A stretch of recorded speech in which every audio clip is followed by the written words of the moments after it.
जय माता दी दोस्तों, कैसे हैं आप सब। चलिए शुरू करते हैं आज की कहानी। अजीत ऑफिस से थका हारा घर आया तो देखा उसकी 1 साल की बेटी लवी बाहर बरामदे में मिट्टी से सनी हुई खेल रही थी। वहीं अभी तक तो घर में अंधेरा हो रखा था। सोचा शायद लाइट नहीं होगी, पर आस पड़ोस में तो लाइट जल रही थी। फिर किसी ने अभी तक घर की लाइट चालू क्यों नहीं की, जबकि घर में अम्मा पत्नी राशि मौजूद थे। मेन गेट खोलकर अंदर बरामदे में आया और सबसे पहले अपना बैग एक तरफ रखकर लवी को अपने रुमाल से थोड़ा बहुत पोंछकर साफ किया। मन ही मन सोचने लगा कि 1 साल की बच्ची अकेली बरामदे में क्या कर रही है, जबकि रोज तो अम्मा इस समय उसके पास होती हैं। कुछ गलत की आशंका हुई तो लवी को गोद में उठाकर अंदर घर में आया और सबसे पहले बाहर वाले कमरे की लाइट जलाई। सामने का नज़ारा देखकर वो बिल्कुल हैरान हो गया। पूरा कमरा बिखरा पड़ा था। यहाँ वहाँ बिस्किट के टुकड़े गिरे पड़े थे और सोफे के पास ही अम्मा जमीन पर बेसुध पड़ी हुई थी। अम्मा को इस हालत में देखकर उसने राशि को जोर जोर से आवाज लगाई, राशि राशि कहाँ हो तुम, जल्दी आओ, देखो अम्मा को कुछ हो गया है। लेकिन राशि का कोई जवाब नहीं आया। आखिर लवी को फटाफट जमीन पर बिठाकर अम्मा को उठाने की कोशिश की और सोफे पर लेटा दिया। भागा भागा रसोई में गया और पानी का ग्लास ले आया। कुछ छींटे अम्मा के चेहरे पर डाले, तब जाकर अम्मा को थोड़ा बहुत होश आया और उसने अम्मा को पानी पीने के लिए दिया। जब अम्मा को थोड़ा बहुत होश आया तो अजीत बोला, क्या हुआ अम्मा, राशि कहाँ है, पड़ोस में गई है क्या, या मंदिर गई हुई है, और आपने घर की लाइट क्यों बंद कर रखी थी, लवी अकेले बाहर क्यों खेल रही थी। अजीत एक के बाद एक सवाल पर सवाल किए जा रहा था। अचानक अम्मा रोने लगी। अम्मा को रोते देखकर अजीत का दिल बैठा जा रहा था। क्या हुआ अम्मा, बताओ तो सही, क्यों रोए जा रही हो। अम्मा रोते रोते ही बोली, वो बहू, क्या हुआ राशि को। अजीत परेशान होता हुआ बीच में ही बोल उठा, बहू घर घर छोड़कर चली गई है। मैंने उसे खूब रोकने की कोशिश की पर वो रुकी ही नहीं। मुझसे कह रही थी, मुझे नहीं रहना आप लोगों के साथ, यहाँ मेरा कोई भविष्य नहीं है। मैंने उसके पैर तक पड़े बेटा, पर वो मुझे धक्का देकर चली गई। फिर पता नहीं क्या हुआ, आंखों के सामने अंधेरा छा गया और अब तेरे आने पर ही आंख खुली है। अम्मा की बात सुनकर एक हारे हुए खिलाड़ी की तरह अजीत चुपचाप जमीन पर ही बैठ गया। फिर आंखों में आंसू भर धीरे से बुदबुदाया, उसे मेरा ना सही पर लवी का भी ख्याल नहीं रहा। कोई माँ अपने बेटी को ऐसे कैसे छोड़कर जा सकती है। अपने बेटे को इस तरह हारा हुआ देखकर अम्मा का कलेजा मुंह को हो आया। अपने आंसू पोंछते हुए उसके कंधे पर हाथ रखकर बोली, उसने कहा कि उसे लवी की कोई जिम्मेदारी नहीं चाहिए, वो अपनी ज़िंदगी आज़ाद होकर जीना चाहती है। आपकी पोती है, आप ही संभालो, मुझे इससे कोई लेना देना नहीं है। बोलते बोलते अम्मा दोबारा रोने लगी। दोनों माँ बेटे एक दूसरे के आंसू पोंछने लगे। अब वो दोनों क्यों रो रहे हैं ये भला नन्ही लवी क्या पहचाने, बस रो रहे हैं ये देखकर वो भी रो पड़ी। अजीत और राशि की शादी 3 साल पहले ही हुई थी। तब तो सब कुछ ठीक था, अच्छा खासा बिजनेस था। अजीत और उसके पापा दोनों मिलकर बिजनेस बहुत अच्छे से संभाल रहे थे। पैसा भी बहुत था, कोई कमी नहीं थी। संपन्नता के बावजूद भी अजीत के मम्मी पापा जमीन से जुड़े हुए थे, काफ़ी सादी जिंदगी जीते थे। राशि एक मध्यम वर्गीय परिवार से थी। राशि की शादी अजीत के साथ उसकी बुआ ने कराई थी। घर में नौकर चाकर काम करते थे, इसलिए घर में काम करने के लिए ज़्यादा कुछ होता नहीं था। इसलिए अम्मा जी ने उसे अपनी पढ़ाई पूरी करने के लिए कहा। राशि ने अपनी पढ़ाई शुरू तो कर दी, पर उसका पढ़ने में मन नहीं लगता। जब घर में सब कुछ था तो फिर भला पढ़ाई करके करना क्या था, कोई नौकरी तो उसे करनी नहीं थी। इसलिए कॉलेज के नाम से घर से निकल तो जाती, पर क्लास बंक कर कभी कैंटीन में तो कभी मूवी देखने तो कभी शॉपिंग करने अपनी नई सहेलियों के साथ बाहर घूमने निकल जाती। राशि को भी धीरे धीरे संपन्नता की आदत हो गई थी।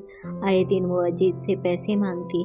पैसों की कोई कमी नहीं थी तो अजीत भी कभी उससे पूछता नहीं। अम्मा अजीत को टोकती, बेटा जिस इंसान ने इतना पैसा नहीं देखा हो तो वो उसे संभाल नहीं पाएगा।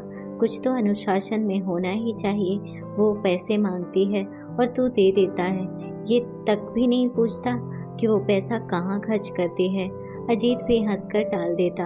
अम्मा वो बाहर जाती है तो उसे भी हाथ खर्चे की ज़रूरत होती है।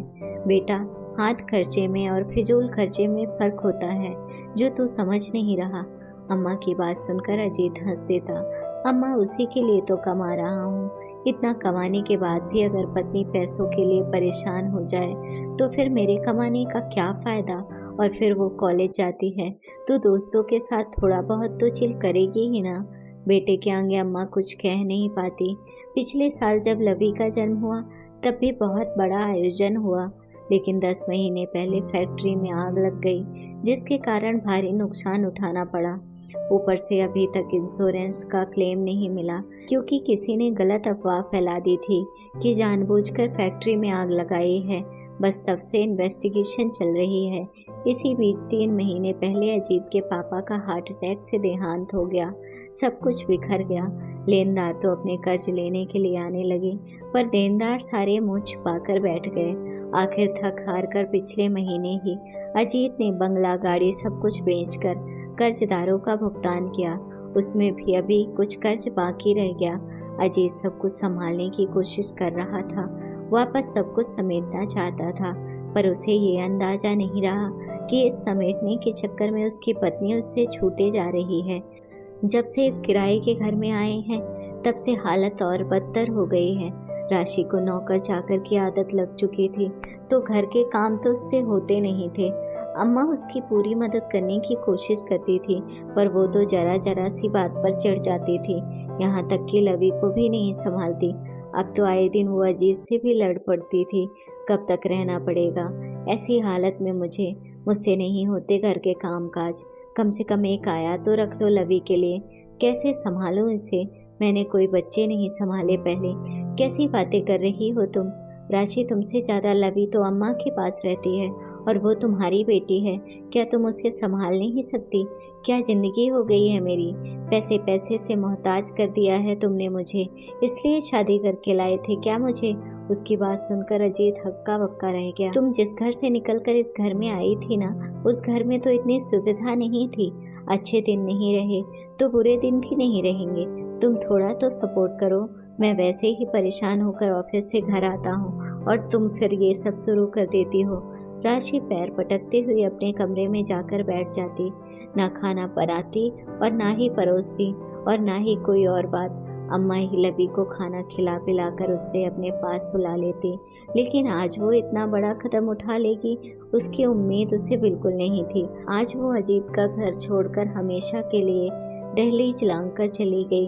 खैर, अजीत ने हिम्मत कर उसके मायके फ़ोन किया तो पता चला वो तो वहाँ भी नहीं आई। उसकी कुछ सहेलियों से पूछा तो पता चला कि कोई तरुण नाम का लड़का है, वो उसके साथ गई है। ये सुनते ही अजीत, राशि के पापा तक बिल्कुल ही शांत हो गए। आखिर बेटी की ऐसी करतूत से उन्हें भी बहुत धक्का लगा था। उन्हें राशि के ऐसे कदम की बिल्कुल उम्मीद नहीं थी।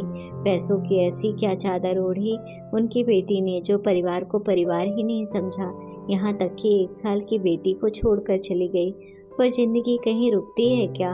इधर अम्मा लवी और घर दोनों को संभालती और उधर अजीत वापस सब कुछ समेटने की कोशिश करने लगा। बस उस पर एक धुन सवार हो चुकी थी कि उसे पैसा कमाना है।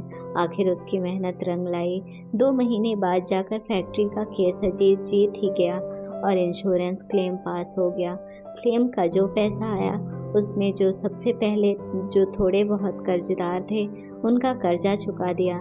बाकी बचे पैसों में से एक फ्लैट खरीदा और वहाँ शिफ्ट हो गए और बाकी के पैसों से नया काम धंधा शुरू किया।